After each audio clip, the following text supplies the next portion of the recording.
Why, hi there. I'm Ron Juckett, and he's Dave Gardner, the laundry king of Saugus, Massachusetts. And we are joined today by Steve C. And this is This Week on the E for May 22nd, 2019, or as Dunkin' Donuts tells me, it's National Iced Coffee Day. Where's your iced dunks, Dave? You know, I got like 13 dunks within 5 seconds of me, because that's how it is up here. And I usually stop the one at the corner, and I'll grab a iced coffee or a coffee in the afternoon and go to the rink on Tuesday. Inevitably, it turns my stomach. I don't know what it is. All morning long, I go up to Dunks, and I'll get coffee after coffee, and I find nighttime coffee, the 5:30 coffee, it dunks up here. I got to stop doing it. I can't do any decaf because it does the same thing to me. If I'm going to drink it, and I'm not a huge coffee fan, it's got to be the full stuff because just whatever it is, and it's terrible. It on top of it making my stomach upset, it's terrible. And it's like, I get it. It's like, why do I go here at night? The coffee at night is so bad. I got to learn. Right. Unless you have a donut fix. I mean, it's not like they're serving dinner or anything. Yeah.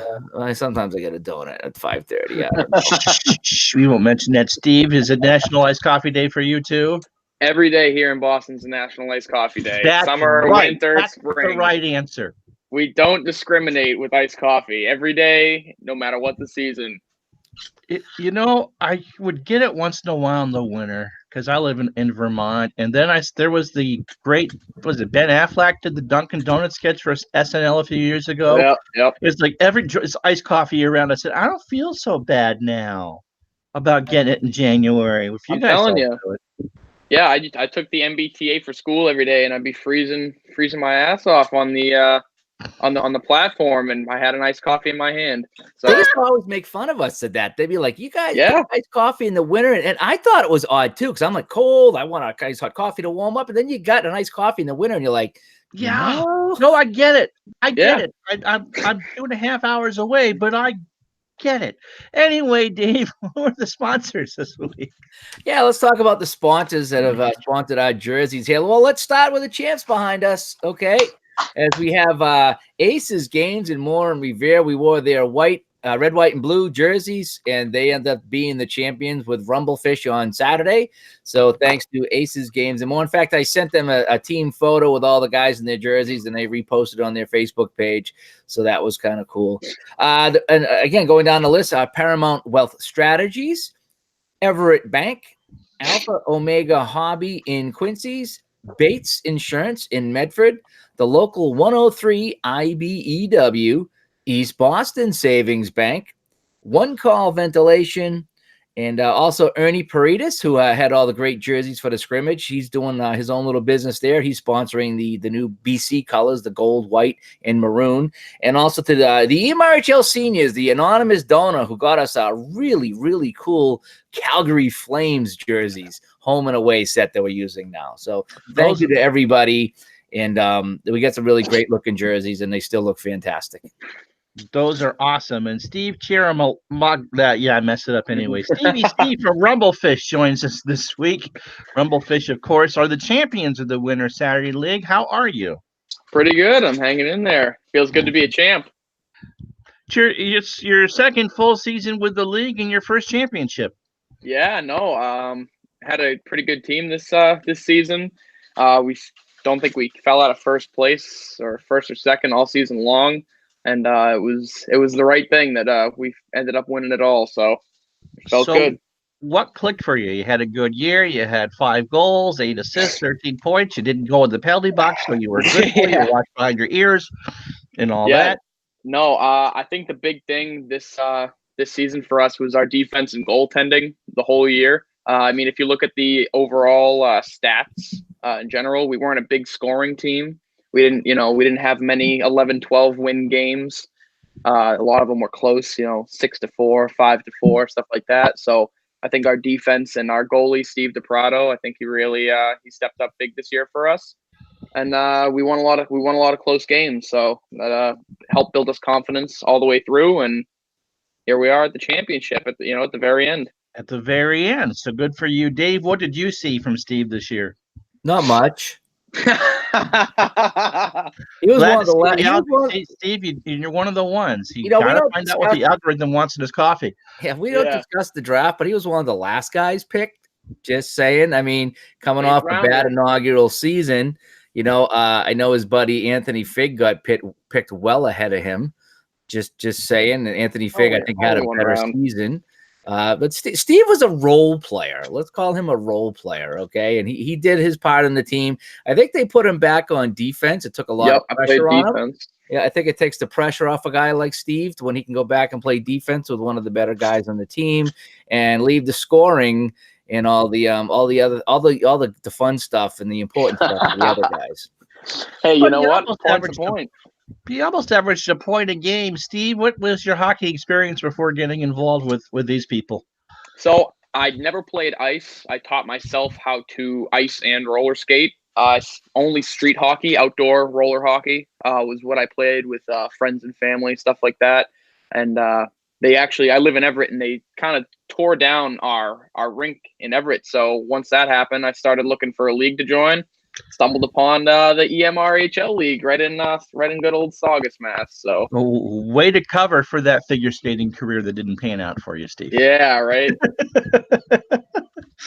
No more triple sow cows for you. So you obviously going to play this summer, so what are you looking forward to in the future?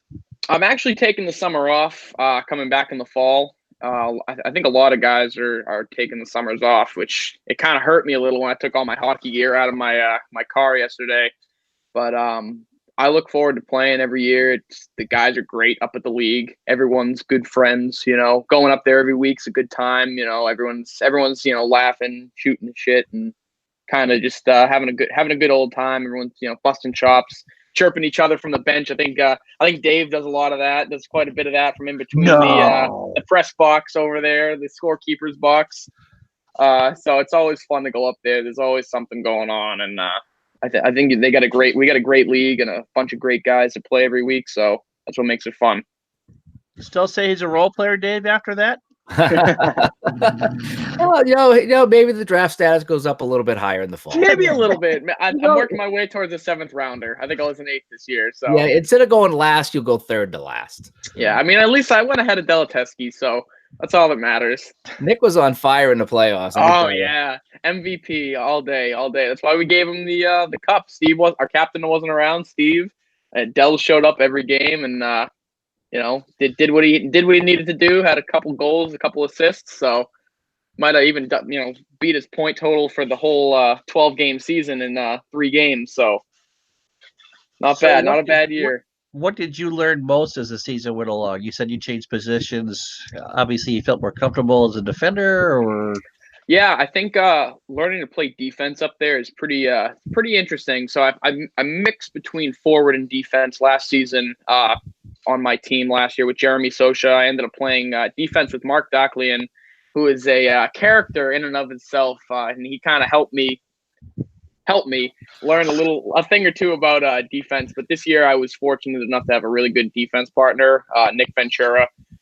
We covered for each other really well, and as the season went on, we kind of learned, where we were going to be. If I lost the ball, he was always back to cover me. If he was on the rush, I was covering him on the back end, and we played great together. And I think that was big part of how we won and how we played all season. So definitely a big shout out to Nick. He definitely helped me this season a lot. So you've learned to like playing defense then? Yeah, I don't mind playing defense. I tend to jump up in the rush if I see an opportunity. But I have no problem staying back and trying to lock up the other team's best guys if that's possible. You can't win if you're playing from behind all the time. So I'll be a role player, and as long as the team is winning. Now I've told this story many times before, especially on this show here. But when I was your age, there was a guy my age. Back when we had 8mm film. That's right. Back when the Canadians used to make the playoffs, right? Oh. There. So when I was your age, there was a guy my age, and we were playing pickup ice hockey.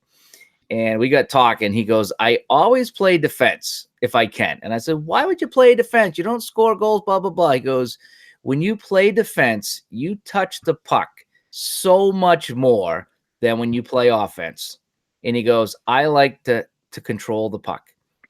And if you think about it, it makes a lot of sense. When you play forward, you don't have the ball nearly as much as you do when you play defense. Because when you're playing defense, you're in front of the net, you're clearing it away, you're setting up the play, you're looking for a pass. And then you just say, you pinch up, you go up, and now maybe get a pass to the point.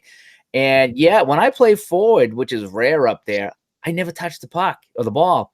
When I play defense, I always have the ball. And that was good advice from an old guy to a young guy. And I can't debunk that. I think that's perfectly true. It's funny because when I got my first book on hockey stats back when people actually bought books, so this was, 35 years, seriously 35 years ago, I was amazed when I looked at the players who had played 15, 20 years in the NHL. By and large, they were all defensemen. Obviously there are some. Gordie Howe, I think, is still playing and he's dead, but they need the help in Phoenix. But seriously, you go back and look at people like Ray Bourque. Playing 20 years is not terribly uncommon for defenders. So yeah, I would agree with that. Didn't think about that. Yeah, but I just find you touch the puck more, you're involved in a play more. You don't get nearly as many points, but not a lot of the plays, and you can play in both ends. If you can go in, you come back. I find the forwards don't come back at all. They play in one zone. So I prefer playing defense, and I'm actually lost on forward because I'm used to being back, having to play in front of me, Right. Yeah, of course. Not everyone can cherry pick like Mariel Lemieux did. No, they can't. So let's take a look at some of the games Saturday, Ron. We'll ask Steve for his thoughts as has the final 3 games played out. All right, so Steve's Rumblefish played the opener semifinal on Saturday, and they won in overtime 4-3. A pair of late goals by the birthday boy Mike Caggiano would force the extra period. In OT, it was a gentle giant Tyler Bullock who tapped home the game winner. Playoff game early in the morning, overtime. That must have been pretty intense, Steve. Oh, it was a great game. A little too close for my comfort. I think at one point we were up 4-1, and we kind of started to fall apart a little bit towards the end, and they ended up tying it up. And it started with kind of a weird goal. Like Steve wasn't in, DePrado wasn't in. We had Jeremy Russell, who played amazing for us. Probably one of the better goalies in the league. I heard that all day long during the playoffs as the games went on. So I don't think I've ever jumped so high in my life when I saw Bullock get that overtime winner. We were kind of shuffling our lines a little bit in the overtime, and we started with Hafer, Nick, and one of the Davenports, one of 3, Joey Davenport. And Bullock kind of sat through the first 2-3 shifts, and I just looked at him and I was like, I think you're going to get the goal. I think you're going to get the winner here. And I go, you get out there, the next shift. And I swear to God, just, right on time, Ted Davenport to right to Bullock, cross crease.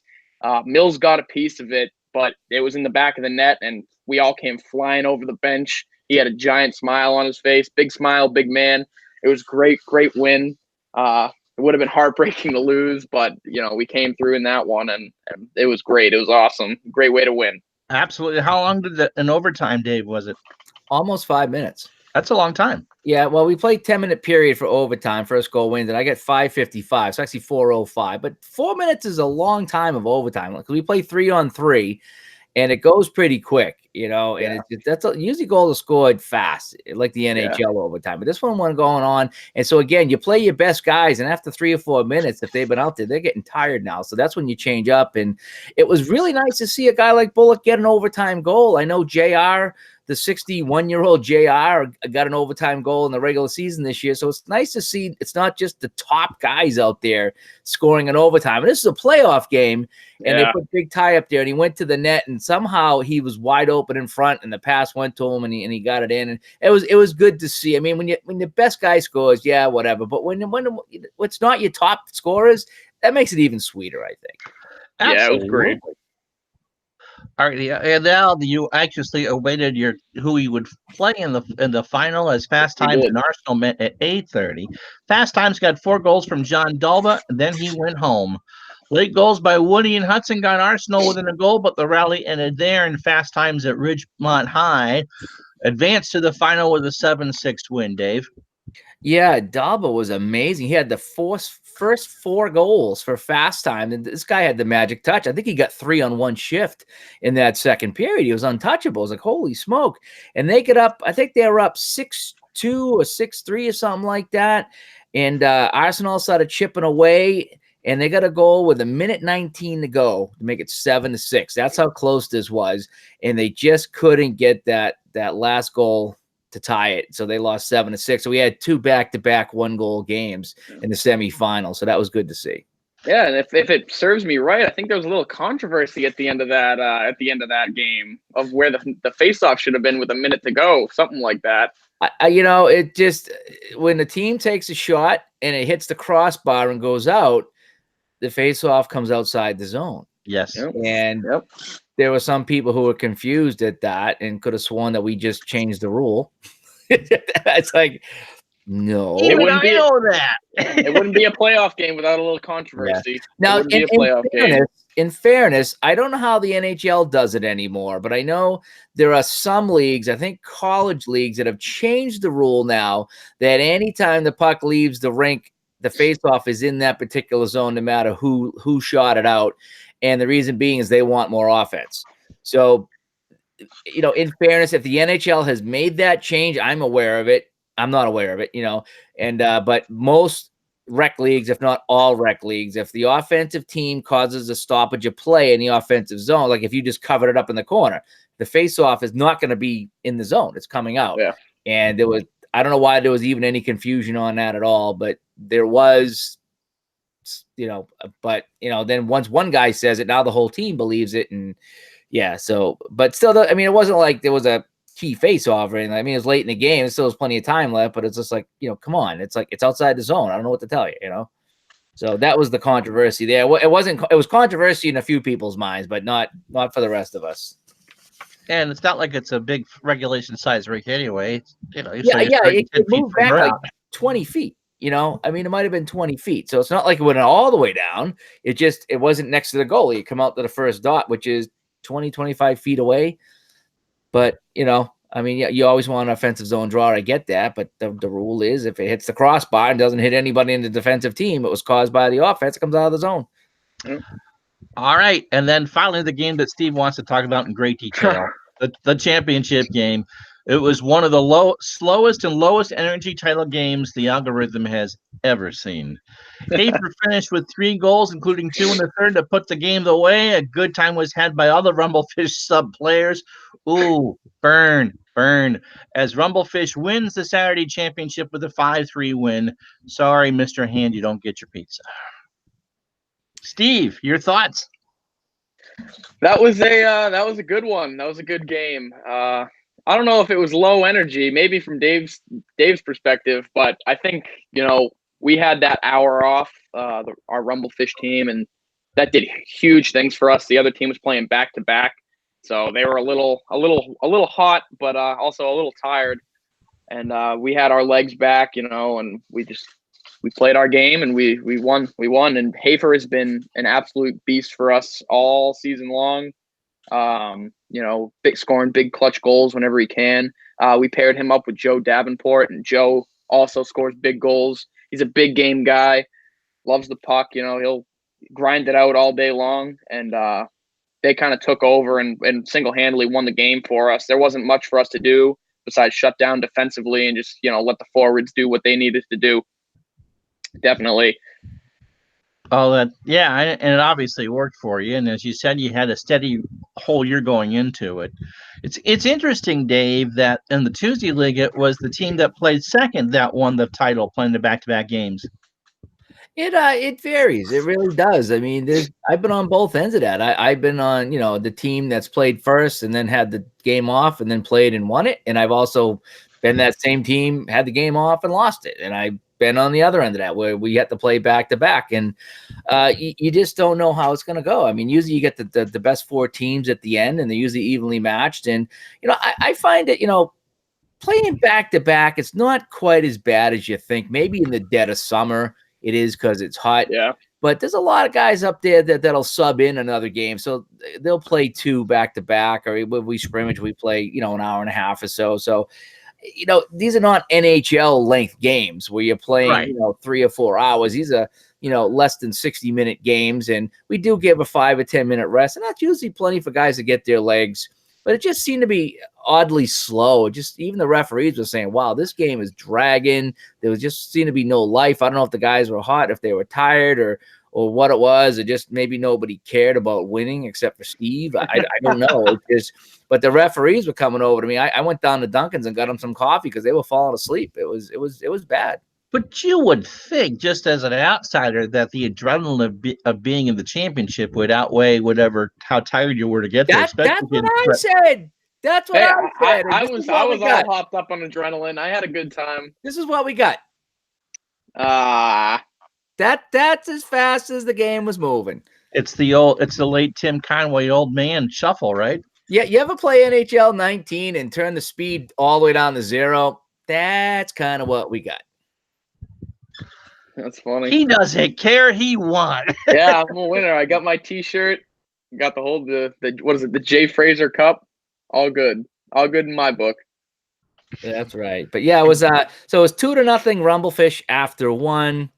Goal by short-handed goal by Nick Bertocci, cut it to 2-1 in the second. And it was a late goal by Tyler Bullock in that second period that made it 3-1, and that really was kind of the hump they couldn't get over. Another goal by Bertocci in the third made it 3-2, and then 2 goals by Hafer in the third made it 5-2, and there was a goal with 1 second left by Bertocci to make it 5-3. But for all intents and purposes, that was a 5-2 game. And yeah, Fast Times are just kind of tired. A low scoring game though for the finals.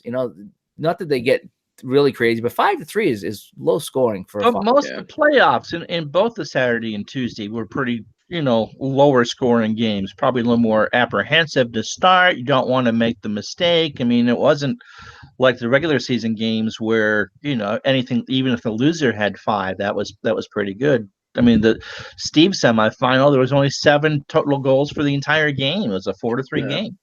Yeah, we had 5-4, 5-3, 7-6 in the first game. That was kind of a lot. That was a normal game per se. Right. But, so everyone kind of plays a bit nervous. You don't want to be the one that makes the mistake to cost you. Definitely not. You tend not to hang as much. You tend to try to come back. You tend to you do have that defense mentality because during the regular season you want to score as much as you can. But yeah, in the playoffs you're like, we can't give up 8 or 9 goals and expect to keep up. So guys tend to help. They tend to come back and and pitch in at your own zone. And defense maybe not pinch as much as there's a lot of the breakaways and the 2-on-1s are few and far between. So yeah, it's a very different kind of game, and it's kind of neat to see that transition from regular season to playoffs. And go ahead, Steve. I think that was a big factor for us too. Our defense and our forwards kind of stifled them.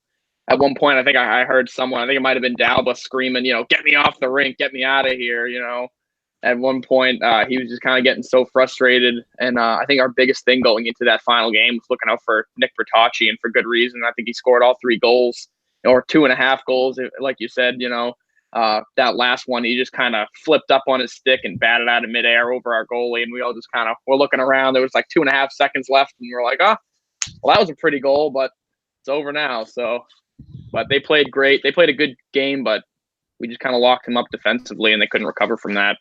What? No open hand pass? No hand passes. When that stuff happens, whether it's off the netting or it's a hand pass or something like that, that really takes the pressure off of us. Because I just look at the guys and say, if the best officials in the world can have 4 of them on the ice and miss a hand pass, what do you think we're going to do out there as referees? So, I mean, just when I don't like it when that happens, but I tend to use that as a little bit of a talking point when guys bitch about our referees. Because it's like, did you watch the San Jose game? Did you see how they missed something so blatant? Oh my God. They allowed it in overtime and the game was over. So if our guys miss a hand pass or a high stick or whatever, come on. You can at least go back and argue that the whole play in the crease in '99 was legit in triple overtime.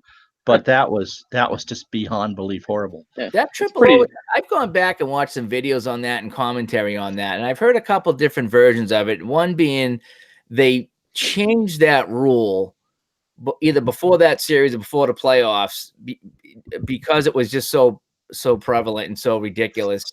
And so, you could be in the crease if you had control. And so what they were saying is on that play that Hull maintained, even though he took the shot and the puck come out, he got the rebound, that technically he still was in control of the puck.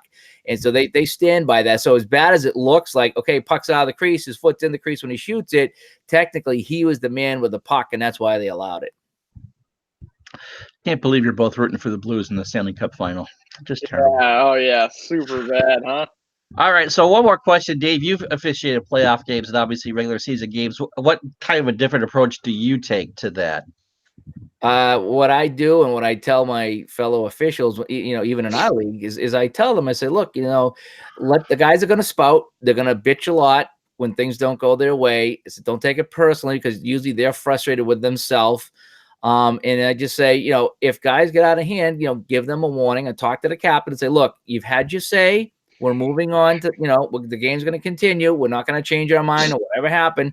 But if you continue, then I will give you a penalty. So we try to have a little bit more of a buffer, more of a cushion, more tolerance to put up with yelling and screaming and crap, because you don't want to give out a penalty in a playoff game. But at the same time, it's blatant. You only can take so much. So I tell the referees, look, if you have to, give a warning. Say, look, you had your say. You got to let it go, because if you don't, I will call a penalty. So here's your warning. Now this is up to you how you want to handle it. So I do try to approach it a little bit different. We hate calling stupid stuff, but at some point, if it does get out of hand, then you got to call it. We try to really only call the big stuff. There's a lot of little stuff that goes on, and at the end of the period, both teams come over and then blah blah blah. It's like, look, we can play this 2 men down the entire game if you want. We can call it that tight, but you whack him, he whacks you. He gives you a tug, you grab his stick. It's all tit for tat, and so it's like that's the stuff you look for. You try to let that go as much as possible, because you don't want the referees deciding the game, and you don't want. And I don't like it when the players look to the referees to decide the game either. A lot of times, like, he's hooking me, he's holding me, he's doing this, he's doing that. It's like, well, you just whacked this guy and you just stepped into this guy. And, I'm trying to let it go. But if you want, I will call everything. Or I'll tell the referees to call everything. So it's a balancing act is what it really is for playoffs. Yeah, I think we both actually had we had both referees come over in the final to both our benches, and we're like, I guess we were there was a little bit of holding going on, I think, from both teams, and so the ref came over and was like, let it go. You guys are going to start letting each other go, or we're going to start calling it. And so that was that. And again, congratulations on your championship. Thank you. I played my role, right? I played my role. You played your role. Congratulations. You'll be a 9th round draft pick and come the fall. Yeah, I'll probably get bumped back a space, but hey, whatever team takes me, it's a steal in the 9th round. Mr. Irrelevant. Yeah. Is that what The Rock said? Know your role. Yeah. Oh. No, it's a great league. I've got 2 younger brothers that are a year and 2 years younger than me. One played, the other day. And I'm looking to get them up in the fall if there's space. So they came up and played 1 game each, scrimmages over the past 2 seasons, and they loved it. So it's a great fine. I was watching. They skated fine too. Yeah, it's a great league.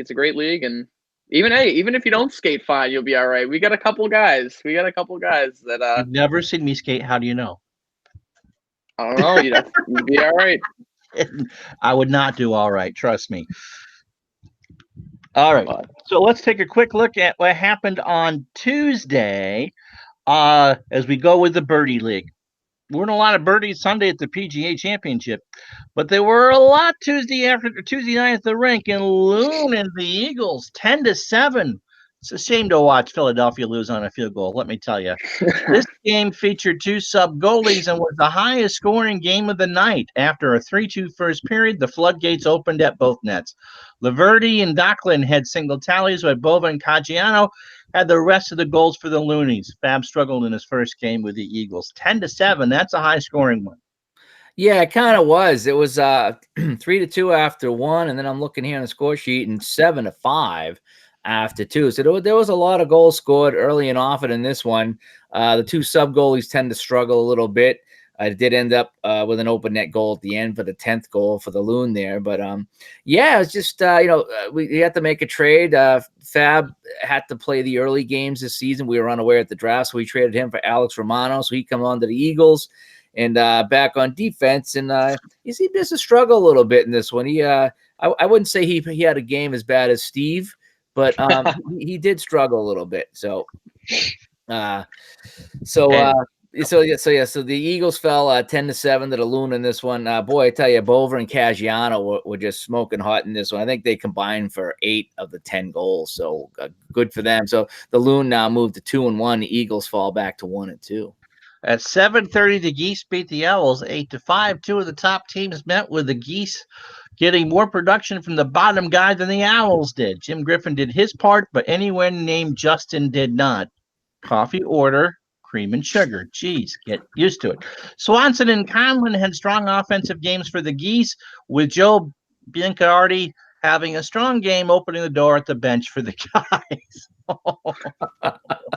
Yeah, Joe's solid with that door. He gets that door open and shut faster than anybody in the league. He does a great job, and he also fills in a net for us. So Joe's a good guy. We kid him around a little bit, but yeah, this was all Geese early on. I think they raced out to a 5-2 league. And the Dennis McGonigal Owls team. Dennis McGonigal teams tend to score a lot fewer goals than other teams. They're a very defensive-minded team, and so they only get 2 there. They ended up with 5 on the day. Just wasn't their day. Justin Burnett, Justin Cole struggled a little bit for the Owls. Jimmy Griffin chipped in with another goal. He's on fire this season. This guy, he's been in the league. I think he was one of the original Tuesday night players, and he's still playing with us all these years later. Hasn't gotten any better. Hasn't gotten any worse. But he did pot a goal there. He's up on forward now, and he's finding his groove.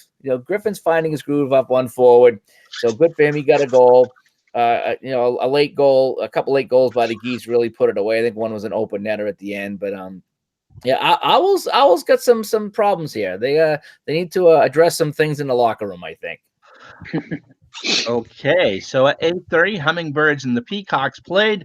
The 2-0 Hummingbirds improved to 3-0 thanks to a Courtney Brown alleged trip that he got away with. The play proceeded with Joe Mullen scoring the game-winning goal. They win 4-3. Brown said it was a good non-call, and the crowd agreed. Dan Lopes had all 3 goals for now the 1-2 Peacocks. Yeah, this was I don't know if it was Lopes or Arsenal was coming in the zone, tried to cut around Courtney, and Courtney stuck out his stick, got shin pad, I thought, got ball. Guy went down. We all stopped. The referee said, well, that was a good play.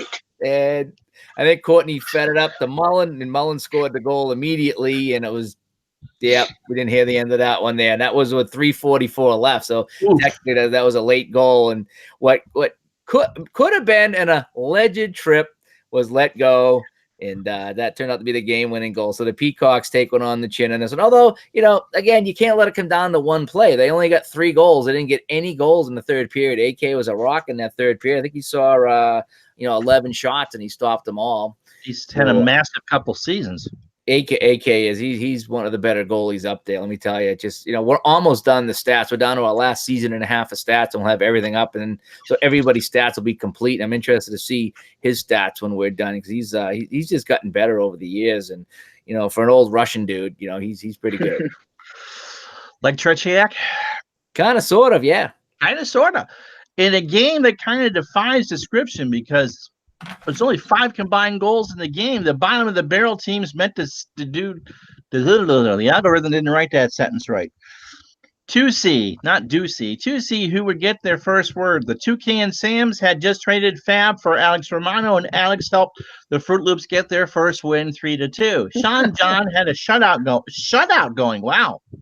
Into the final minute of the second period, and ended up holding the Passing Pigeons to just 2 goals and the win, and Josh had the only penalty. A 3-2 game in this league? Yeah, I mean, I was Ray Arnott, who was one of our guests on the show, he was up from Connecticut by chance for business, so he stopped in. So I was chatting with him like throughout this whole game, and I looked over at the end of the first period, it's 1-0. I was like, did I miss something? I mean, did we miss some goals? And they're like, nope, it's 1-0. And then we got into the second, and the Toucans went up 2-1. I mean, 2-0. And still, it was like, man, we're toward the end of the second period. It was 2-0. I was like, okay, what's going on? Is this first period? What's going? Nope. Just goalies are playing well, and it was nice to see. And then finally, the Pigeons got one behind Sean John to make it 2-1, but it ended up 3-2. And the most memorable play of this game was Joey Marino and Nick Bertocci for the Pigeons on a 2-on-0, and they passed it back and forth 5 times, and no one got a shot. Sometimes it's good to be selfish. Sometimes it is, and that's when it should have been. So 2-0. They failed to get a shot on net because they passed it back and forth too many times. It was like a tennis match. It was like, you shoot, no, you shoot, no, you shoot. And so, yeah, so they ended up 3-2. Sean John, strong game. And what's funny is Lucas Valandry, who plays for the Toucans, he shows up. He's like, okay, where are my shirts? And I says, well, what team are you? He says, I don't know, the Tuckins or something like that. I says, I think it's the Toucans, you Fruit Loop. He's like, oh, okay, yeah, that's it. That's like, it. How could you not know? Everyone knows who Toucan Sam is. That's what I thought. But it's Lucas. We just smile. You know? Another great player. Another great player. Oh, so is that right. Tuesday? Oh, you want to take a look at the standings real quick? Yeah, let's take a look at the standings. All right, we'll take a look at the standings before we get out of here. So I want to go. Let's see. You need to get a new shot of Lopes too, by the way. Yeah, I got to get a lot of pictures from. He's short enough that his ears are right along the wings of the EMRHL logo, and he looks like a Vulcan or Dumbo. That's all right. We'll fix that. All right, yeah, so you can't let Figs get away with not having a picture. Yeah, there's a few guys that when I brought the camera up and they didn't they weren't there that day or whatever. So I tried to take some pictures a few weeks ago, but it was so cold the tape wouldn't stick and the background kept falling down. No joke. Yeah, so I remember when you brought about a month ago. I tried to take some photos. Like, well, I'm gonna have to wait till it warms up. So anyway, so let me take a look at the Tuesday standings before we get going here. All right. And so we got the Hummingbirds and the Geese. They are both 3-0, both winning last night. Then we have the Loon coming in. They got another win last night too, so they're now 2-1.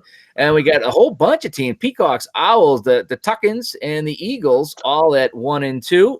And then down the bottom, the 0-2-0-1 Pigeons, who should have come out of that with at least a point last night, but they didn't. So that's to take a look at our standings. Still somewhat close after 3 weeks. And then we're going to take a look at our league leaders right here. And as you can see, points leader is Bover up there with 14, and Caggiano having a strong season too. Joey Mullen with a game winner last night. Oh, he got flattened by RVB last night. RVB is like 6'9". I don't know. He's charged. RVB is one of the tallest guys in the league, and Joey Mullen's not quite that tall. He's probably as tall as I am. And they smacked into each other, just both looking the other way. And, oh, man, poor Joey took the worst of that last night with RVB on top of him, actually. It looked kind of gruesome there. But Mullen got the game-winning goal. He has 12 points. Johnny Andrews having another good season here. He's got 11 points. And then, again, Dan Lopes, who was, I think, the scoring leader last season, slumping off a little bit, just 10 points after 3 games. I'm going to scroll down to take a look at our goalies real quick. And let's see, sub goalie Andrew Todenkoff. He leads everybody 2.00. Rob McHugh, good to see Rob Pew McHugh up there at the top. 4.33 goals against for Robbie. Good job with him. And then, of course, AK at the top. And another surprise, Justin Guimond, he's got less than 5 goals against. So I'm not sure what's going on with that, but we might need to start drug testing some of these guys here that have less than 5 goals against, because I'm not buying that one from Justin at all. And so there you have it. So I think that takes care of this week on the E for May 22nd, 2019. Dave's going to get a little vacation away from the rink. Yeah, I don't think I got to go back till next Tuesday night, so I'm kind of excited about that. Let me see. So we're off Saturday for the holiday, and then we got to do the Tuesday night, then the draft. I think we're going to do the draft next Thursday night, so it only gives me one day to get teams up and a schedule posted for Saturday, but we're going to really shoot for June 1st to start the new Saturday season. As far as this show, I think we may do something next week, but without a Saturday game, we might not. And I think we're going to probably either go to once a month and maybe just take the summer off. We had so many guys bail out on Saturday. It's not making much sense to do a show. There won't be much to talk about in that sense. So we had talked about that anyway, about maybe taking, the June, July, maybe August off or doing a once a month type of thing. So with everybody kind of taking it off, I'm not sure how many people will be watching anyway. So we probably won't be doing weekly after this one here, but we will definitely go back to weekly in the fall if people want to see us back. So I just want to get some feedback on the show, what you like, what you don't like, what we can do better, what would you like to see, the whole bit. So maybe we'll try to make this a little bit better come the fall. Absolutely. And so until then, he's Dave. He's still the laundry king and shirt making king of Saugus, Massachusetts. And our guest, Stevie C. I'm Ron Juckett. We'll talk to you probably sometime in late June. Cool. Thanks for having me, guys. Thanks for being on. Bye, guys. All righty.